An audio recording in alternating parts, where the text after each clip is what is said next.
G'day, Flogsville legends. Welcome back to the Flogsville podcast. It is, of course, the round 17 wrap. Now, a bit of a different edition. As you can see, we've got some daylight here. School holidays is a good thing. So just availability of the few other co-hosts. We're just going to do a solo pod today. Just a quick wrap and a preview looking ahead to round 18 as we go, starting tomorrow night. So I'm literally just going to run through, I'll share my screen and we can have a look through these teams, who's doing well, pig and spud of the week, who got the job done on the weekend, and then looking forward to seeing some of the matchups this week, because it is crunch time with only 3 rounds to go until finals. So hopefully you won't get sick of my voice. We're going to make this as quick as possible. All right, so what I'll do is I'll share my screen like that. And here we are. So this is what happened in round 17. We can see our peak here, the Burtons with a 25.05 in what was yet another high-scoring round. Let's have a look at Brad's team. Let's get this open and see what worked for him. Jack Steele, massive return to form in game 150 with a 146. You had your big dogs there in Rowan Marshall, Nick Dacos, of course, those common players. But for Brad, as you'll see here, just some real consistent performers. Zachy Merrett too with a big 150. Going with the Lockie Neal vice captain like that, did really well, getting 120 odd. But just really solid. No rookies on field for Brad, so he's looking really strong in terms of, his bench as well. He's still got Dev Robinson, he's still got Windhager, Sheldrick there, so cash aplenty for him. So he's looking really strong, and we'll talk about Hugh as well, who he played against. But yeah, Brad looking awesome in second spot, and I think that's about right. He's had a phenomenal season really, and he looks super dangerous with a couple of big scores and no real weak spots. I mean, Himmelberg and Darcy Cameron potentially, and Callum Mills, I'm sure he'll want to move at some point, but in the meantime, those guys are doing the job. So yeah, some really good signs for Brad as we'll leave that matchup and we'll head back here to our spud of the week. And unfortunately, again, it's Team GC. We're not going to run through Team GC. There's a few contenders this week, as you'll find there. The Rabbitohs, who he played against, pretty low scoring with a 22.86. Not quite there for Rabs. And then Smith's Cripps, a bit of a down week for him as well. The Keys also in those early 2300s. So it showed you what kind of round it really was. It was another high scoring round. So let's get into our matchups, and let's talk about this matchup, because McRae, coming off a loss to my boys last week, getting the job done here with a narrow victory over the B-Sharps. The B-Sharps, as we mentioned last week, have looked good coming out of the buys. Have had a disappointing season, but determined to finish well. And let's have a look at these matchups here. It started well there for Dale with Errol Goulden. One of those coaches, unfortunately, having to field Sheldrick, who's been so good in recent weeks, but just shows you with those rookies that they can dish up those sort of scores. And then in terms of Sam's side, just really solid. Zach Merrett obviously stands out there. But apart from Sheldrick, that's all really Dale's boys have done wrong. You had Tom Mitchell there, he's a bit unders, but Bont was great. Briggs, Darcy Parish, a nice unique. I love that. And Paddy Cripps again was solid with that sort of 90 score. But yeah, Sam with just those big dogs in. Caleb Sarong, who we'll talk about later on, and Docs looked in really good form of late, and Rory Laird had a big last quarter to get to that 116. So yeah, good signs again for Sam. He's in the top, he's just outside the top 4, but he looks really strong. So yeah, positive win for him on the weekend. All right, boys, let's move to our next matchup. It was, of course, myself up against the Guns and Roses. Let's go through this, and we've got to say Ben was super unlucky in this matchup, with Jake Lloyd going down on Thursday night after Nankervis brought back the bump and knocked him out when he was on 38 at the end of the first quarter. He was flying.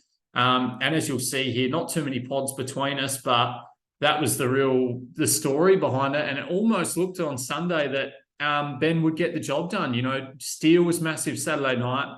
And then Sam Doherty was going really well and Brayshaw wasn't doing a lot.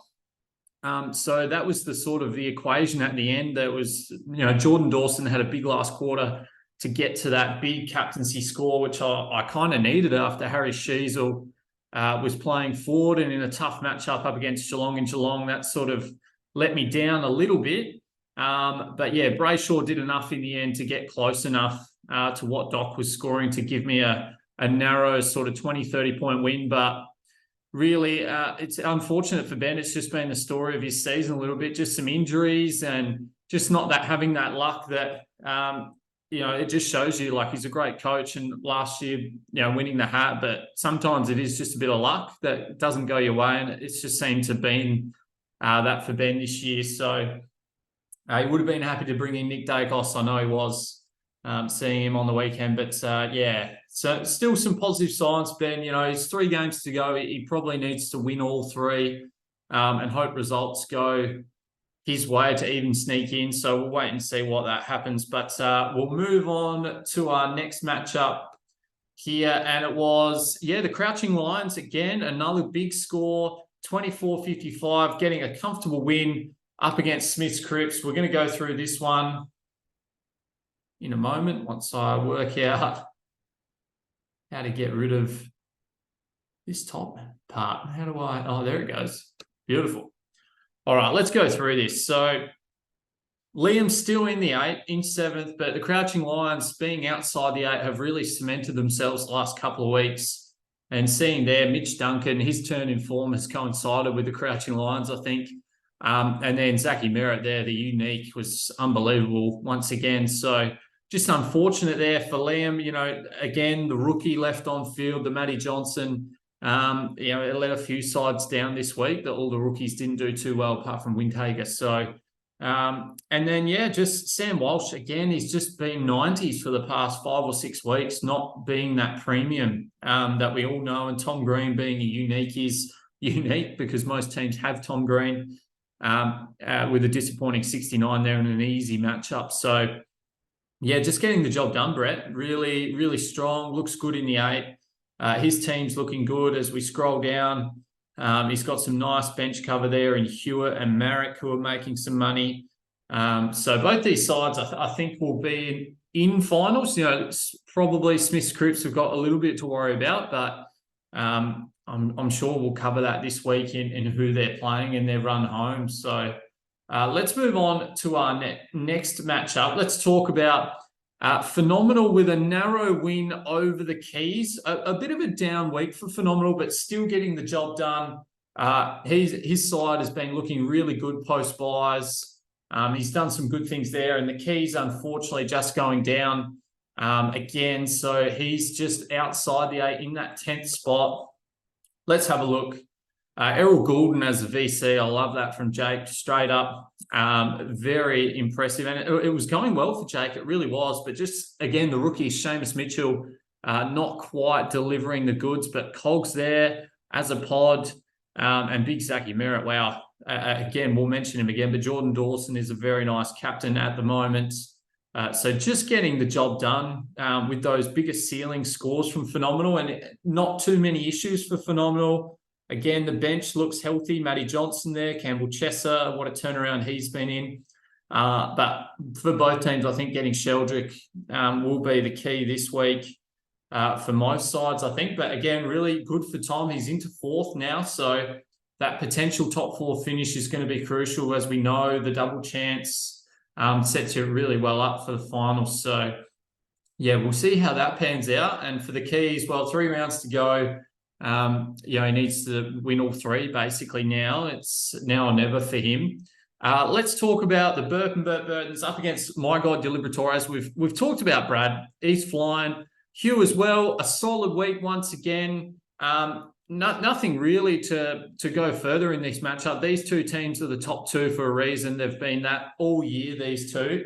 And I can't see how that doesn't continue. These guys have been unbelievable this season, and both around. I think Hugh's in the 200s now, so still in that hat range, and Brad himself is in the just outside the top 1,000, I think. So To have two coaches around that 1,000 or a bit lower, heading towards the top 100 is an awesome effort from both of those guys. So, they're going to continue to be good, and they're the teams to beat, that's for sure. All right, let's talk about Hoffleberry FC with another good score and another win coming out of the buys, beating the Glenmanton Fan Club. Let's have a look at this.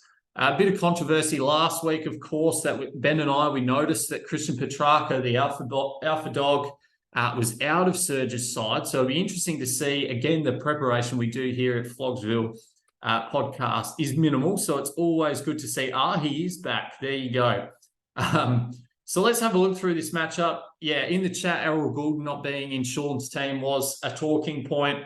Geez, he's been good lately, and he's had a really good season. But across the board there, I think, Zach Merrett, just those bigger ceiling guys. Jack Sinclair's been really good post-buys. And on Sean's side, Mason Redmond just was on fire and then copped a bit of a knock, and that sort of slowed him down a little bit. Luke Davies-Uniacke is a bit of a sore point for me, because I'm obviously one of those coaches that started him and had two very good games to start the season. Then just really, since he was laid out, he really struggled. So nice to see him back in form. He's going to be cheap for next year. And then those Freo boys did pretty well. Adam Chera, again, a nice unique who's been awesome. Hayden Young actually getting more than 70, which is pleasing. So not a lot went wrong for Sean this week. It was just pretty much just the captaincy, that Jordan Dawson, just those extra points there, plus a few other players like Mason Redmond versus a Jack Sinclair, that 30, 40-point difference got Surge the win this week. So Surge is in ninth. He's banging down that door of that top 8. There'll be a few nervous teams. So it's nice to see Surge potentially making some finals. We'll need to get some stats on that, when the last time he made finals, or if he's actually made finals before. But we'll get that to you as we go on. Let's talk about King Kunta up against Total Eclipse of the Heart. And in a low-scoring matchup, Peter getting the job done there. A narrow win, and that's an important win, really, because Total Eclipse of the Heart was sort of knocking on the door of the top 8. So nice win for Pete. We'll continue on. We'll talk about the Rabbitohs up against Team GC. And I want to have a look at this, because speaking with the coach of the Rabbitohs on the weekend, he was affected by the Jack Zeeble sub, of course, and unfortunately had to roll him on the bench, as we'll see here, and play O'Sheen Mullen instead of Jack Zeeble. And it's sometimes with the sub, who knows? And Zeeble came on after the first quarter and absolutely smashed it with a 70-odd. So it's just a bit unfortunate there for Rabs, but he got the job done. Jasper Fletcher in an easy matchup. Again, those rookies, we need to get those guys off the field.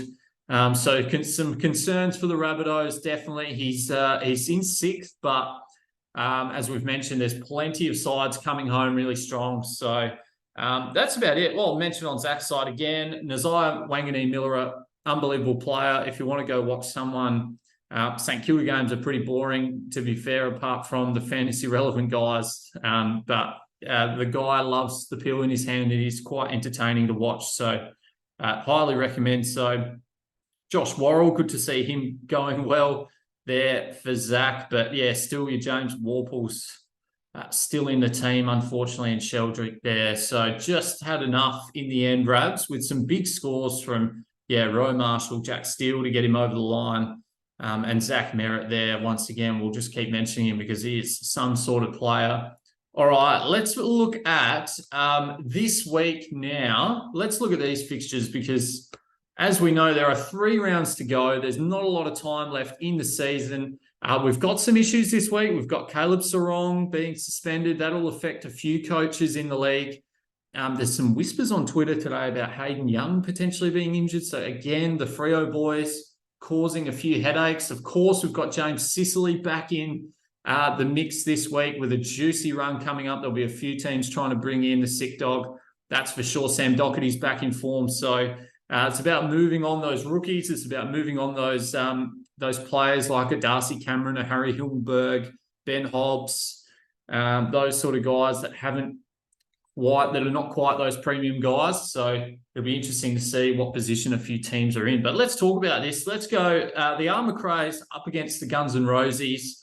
We'll just do a short couple of words about each team. I think Guns N' Roses must win, but you've got to back in Sam here. Pushing for the top four. Hopefully, we'll see what happens there. So it should be a tight game. And then we've got the B-Sharps up against the Crouching Lions. Crouching Lions, you'd say, they've been on the march since the buys and have looked really strong and looking like consolidating that top 8 spot. So should be an interesting contest there. We've got myself up against the Keys, and Keys needs to win. I obviously would love to keep winning as well. That top 4 is no guarantee at the moment, sitting in 3rd. So with Phenomenal and Armour Cray, pushing for that top 4. So be pretty keen to finish 3rd. And then we've got Smith's Grips up against the Liberatores. Liberatores flying. Be interesting if, Liam loses here again. It just opens the door for Huckleberry FC and potentially a couple of other teams as well. So we'll wait and see what happens there. Phenomenal up against the Glenman Fan Club. We know the Glenman's plenty of uniques, so you always chance of an upset depending on matchups, but Phenomenal has been super impressive post-buys and he'll keep rolling on. Then we've got the Burpin Burtons up against Total Eclipse of the Heart. You'd think the Burpins, they're flying at the moment. As we've mentioned, will be too strong. Huckleberry FC up against the Rabbitohs. Massive game this. And based on some of the issues with the Rabbitohs in terms of the rookies on field and some of those players, you'd have to favour Huckleberry FC. This is a massive opportunity for Surge to climb into the 8. And the Rabbitohs are slipping with 3 to go. And as we know, on Surge's little scale of hardness he did, the Rabbitohs have got a tough run coming home. So this is a massive game, probably game of the round, I would say, going into this week. And then we've got King Kuta up against Team GC. We'll see what happens there. But, very much looking forward to that Huckleberry FC Rabbitohs matchup. All right, boys. Well, I reckon we'll leave it there. That was pretty much short and sharp as it gets. Not too much really plenty to discuss, but we'll be back on board next Thursday night. Well, no more Thursday night footy, so that makes it easier for us doing the podcast. So, we'll be back next Thursday with everyone on board, and we'll see where we all sit. Good luck, everybody, and hopefully no more injuries or anything like that. We get good teams, and we can go from there. So, thanks very much. See you guys.